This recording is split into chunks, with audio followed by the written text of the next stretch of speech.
Pre nos hace creer que sería demasiado controvertida e impulsiva para el gran público. Su rex de Agate, su demente mentor. Además, Abelín pasó demasiado tiempo en los pantanos de Luisiana, cortejando a contrabandistas de baja ralea, lo cual haría peligrar su atractivo ante las mujeres, que ahora mismo supone casi el 50%. Sin embargo, cuando Abelín maduró, emergió un nuevo aspecto. Una dama educada, amable, elegante y compasiva. Abelín adopta una nueva mentora, su madrastra, Madeleine de Lille, una incansable defensora de los derechos de los esclavos. Thank you, Madeleine. Con una pequeña edición para priorizar su relación, creemos que la historia de Abelín satisfará con creces nuestras necesidades. Nuestro equipo recomienda darle luz verde, sacarlo al mercado rápidamente.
We are attempting to synchronize the DDS system. This will only take a moment.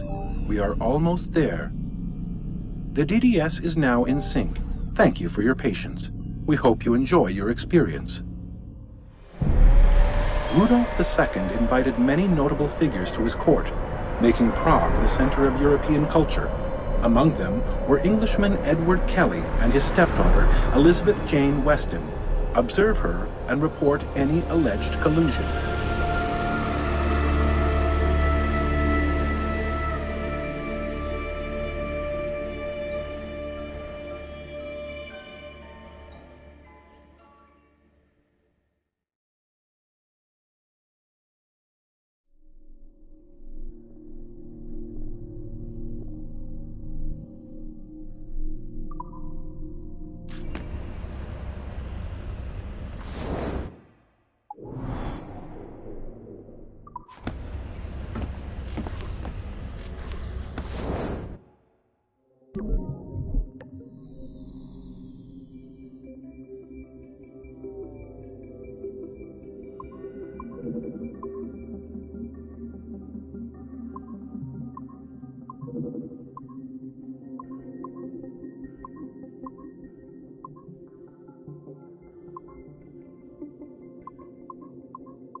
February 12, 1981. Qualitative personal interview with Subject 1 on ancestral research regarding Avalon de Grand Prix. How are you feeling? Any side effects? Not really. Aside from the headaches. They've been worse since I started staying in longer. But I don't want to stop. I like her. I want to know what she does next. What's it like?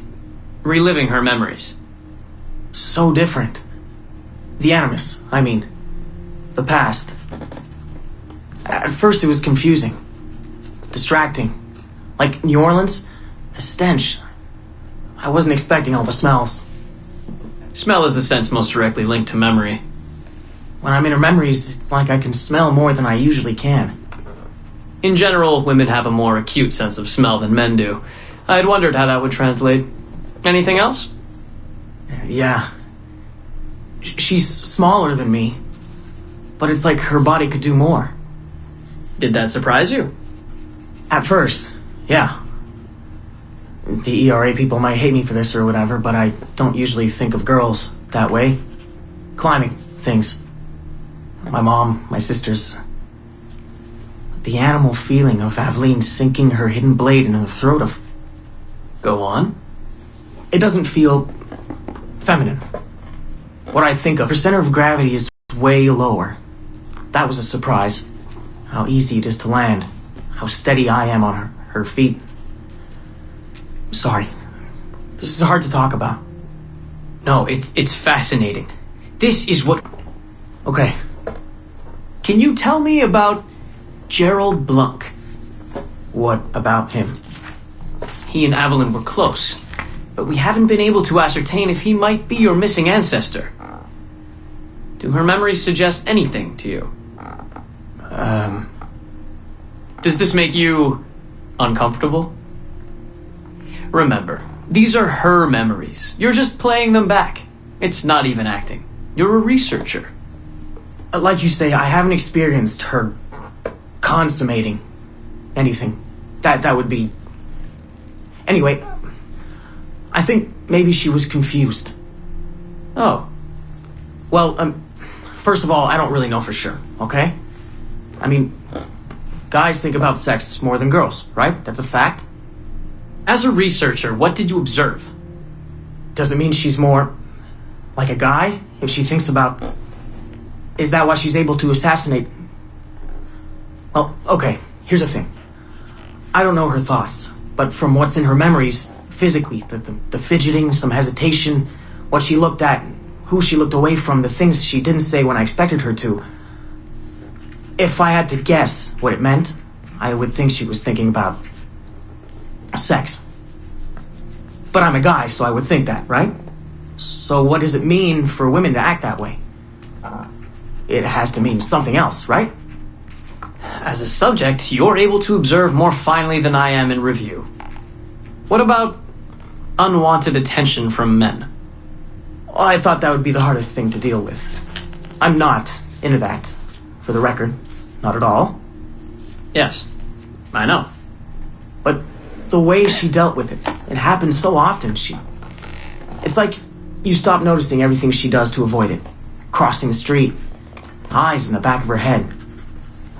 She knew how to handle herself. When she was charming, felt kind of similar to killing.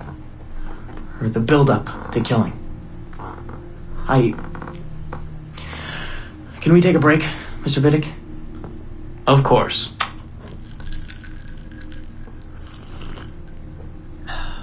Ready to go on? Yes. Evelyn was black. And white. On her father's side. You're sensitive to that? I guess. I mean, I'm white. Evelyn looks black, so that's different. But you get used to it. Like with the girl thing. Until someone makes you not used to it. What do you mean? I don't think I've ever had to think so much about what I'm wearing or how I'm walking. But Evelyn, it's like she goes through her whole life in these uniforms. People expect her to behave in a certain way. Definitely. Sometimes I worry I'll slip up and play too relaxed at the warehouse and, I don't know, blow her cover. You can't blow her cover. I know. I'm just replaying the memories. I can't change them, I know. But I see it, right? It's a risk. It's... Stressful? Yes. It's best when she goes out as an assassin. On the roofs or in the bayou. I think she was more relaxed that way. Can you imagine? You're only relaxed when you're going to kill someone. Let's stick to memories rather than imagination. What about the slaves? They're kind of just everywhere. I mean, that sounds bad. Slavery is bad, but no one's acting like slavery's bad. It's fun when she frees slaves. Is it supposed to be fun? We're not looking for supposed to. Focus on what it is.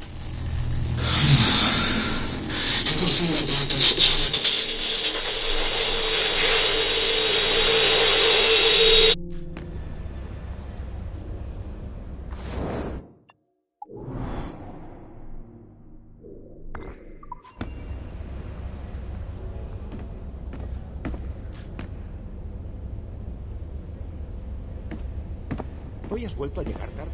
¿Qué pasa?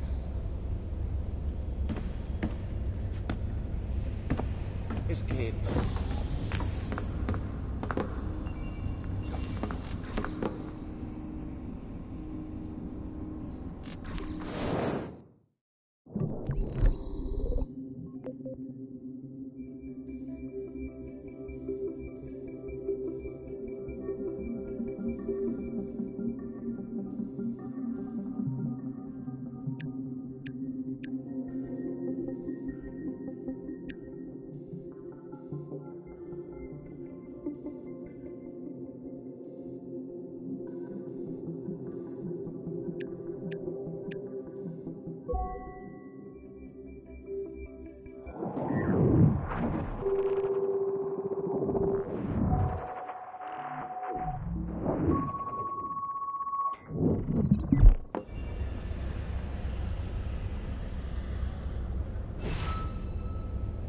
Me alegro de que haya acabado.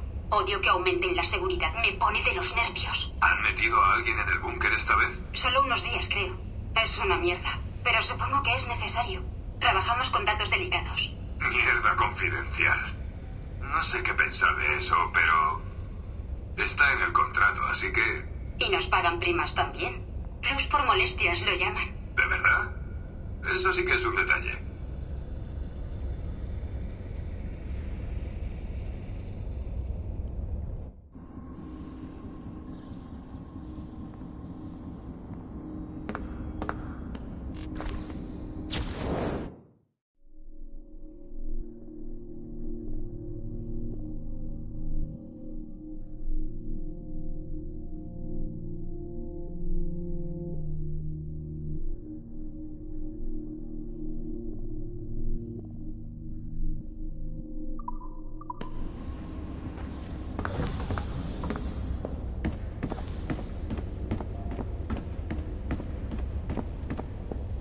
Los ascensores no me asustan. Por fin una empresa de alta tecnología. El café era mejor en el otro edificio.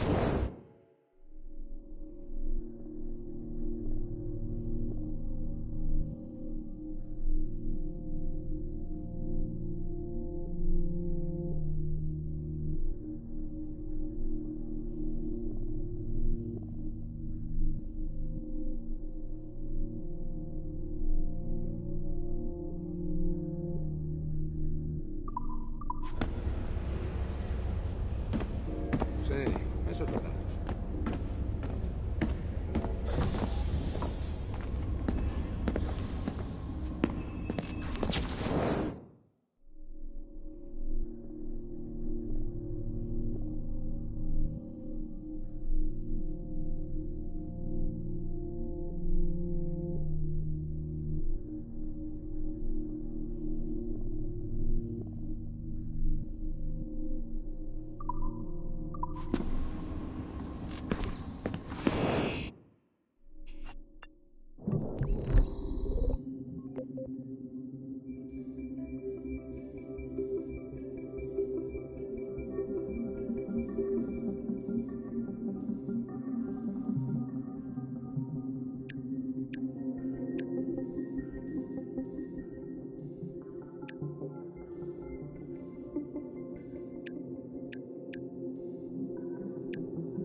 Surrogate Initiative, Test Session 37, August 9th, 1981.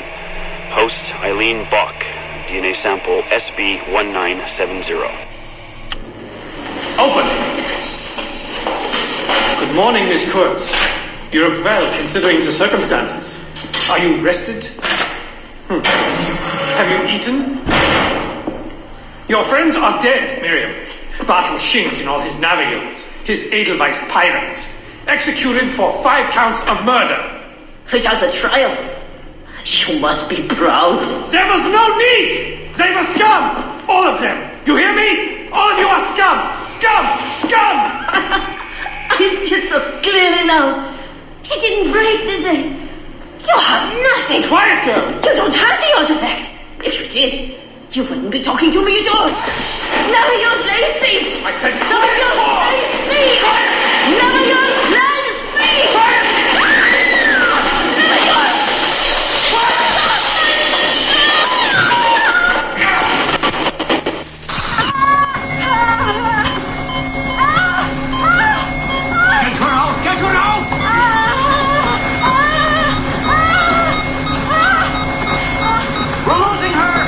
Get down! Everything!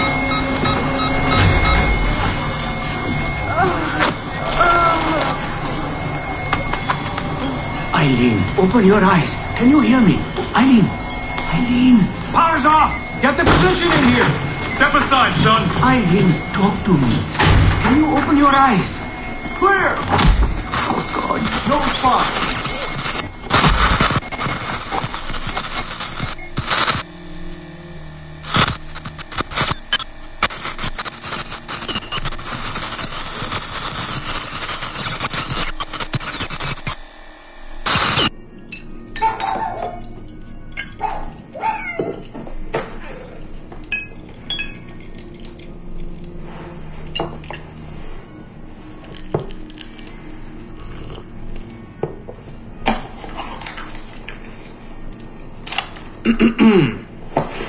All right. Notes towards a speech in honor of Dr. Eileen Bach's premature retirement. When I first learned of Dr. Bach's unfortunate accident, I couldn't help but feel a great sense of loss at... No.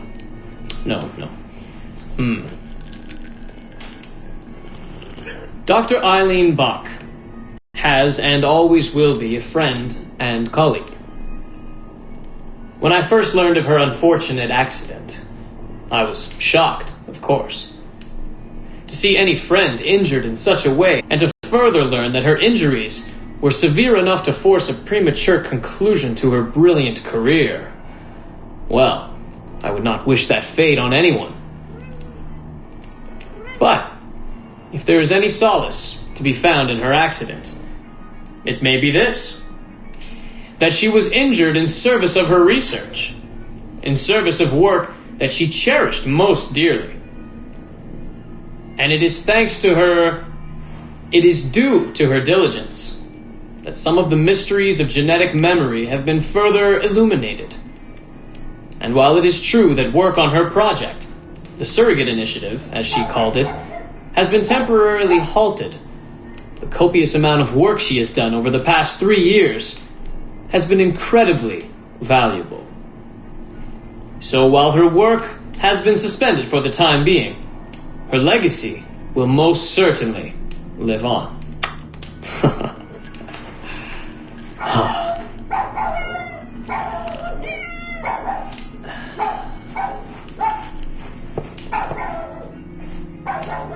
Quiet, Joan! Quiet!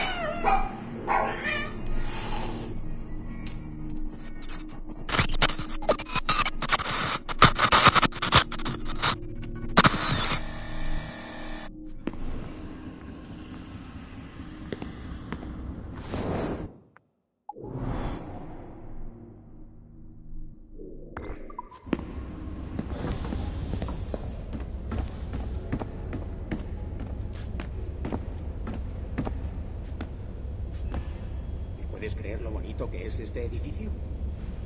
No sé, es algo así.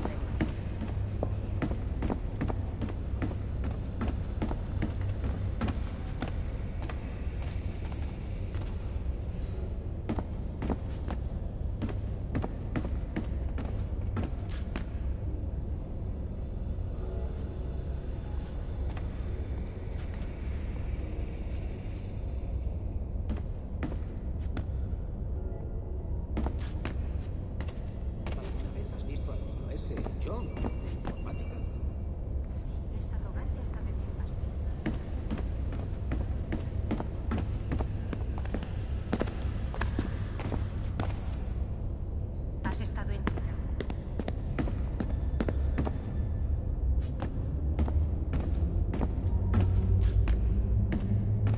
¿Americano? Sí, tengo algunos amigos.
Esto será breve, papá.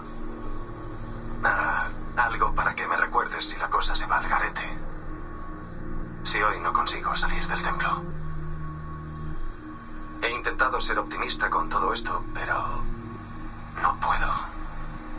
Creo que todo el tiempo que he invertido en los recuerdos de Connor me ha vuelto ansioso. Es decir, su historia es dolorosa de tantas formas diferentes. Pero nunca perdió la esperanza. Ni siquiera cuando su fe en nosotros se resintió. Solo puedo creer que estamos haciendo lo correcto. Que puedo evitar este desastre. Esto lo sé. Es decir, la tecnología está ahí, esperándonos para que la usemos. Soy la última pieza del puzzle. Hay algo en mis genes o en mis recuerdos. alguna pieza final de código que active todo. Por eso estoy aquí. Por eso me han traído aquí. Es solo que... no sé a qué tendré que renunciar a cambio. A mi cordura. A mi vida. Es imposible de decir. Lo que sí sé es que nuestra batalla con los templarios no terminará. Sea lo que haya dentro de ese templo, no es un final, es solo otro capítulo de esta historia interminable. Y será tu deber, y el de mamá, y de Sean, y de Rebecca, seguir pasando páginas. Ya sabes, yo sigo pensando en algo que Orson Welles dijo una vez. Algo así como... si quieres un final feliz, todo depende de en qué momento dejes de contar la historia. Así que quizá esa sea la respuesta. A lo mejor es así como la gente consigue salir adelante. Si algo sale mal, papá. Si me sucede algo. Cuando cuentes mi historia dentro de algunos años. Por favor. Cuenta cómo perdí mi rumbo. Y luego lo hallé de nuevo. Justo a tiempo para salvar el mundo. Y déjalo ahí. Así todos sonreirán.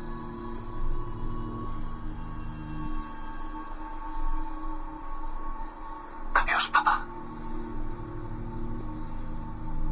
Saluda a mamá. Dile que la quiero, ¿vale? Dile que os quiero a los dos.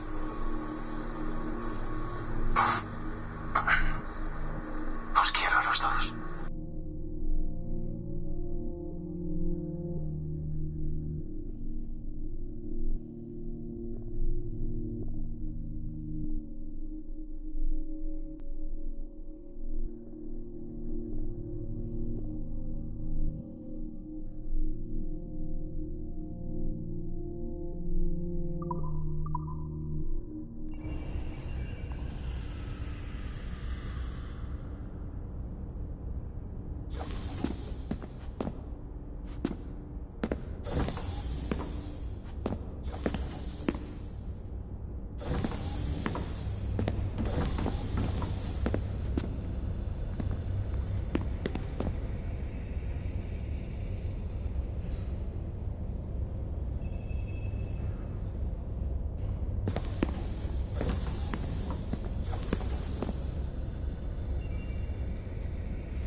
café era mejor en el otro edificio. Sí, eso es verdad.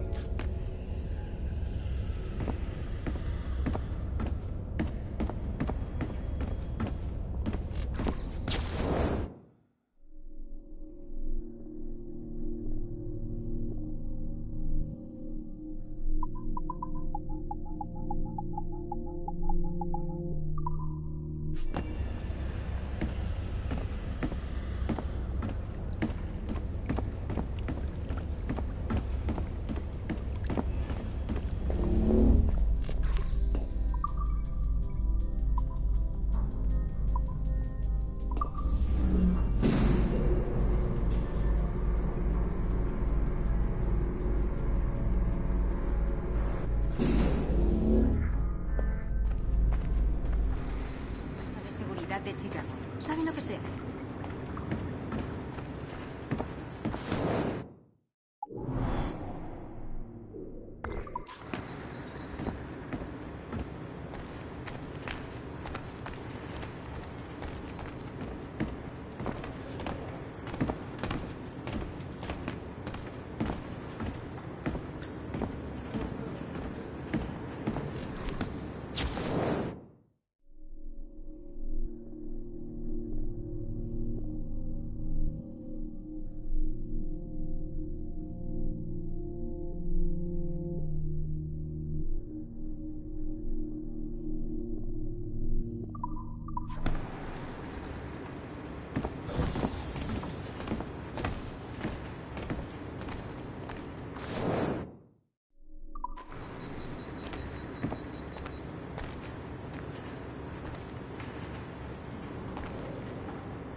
Hemos mantenido un flujo constante de 5 gigas por segundo.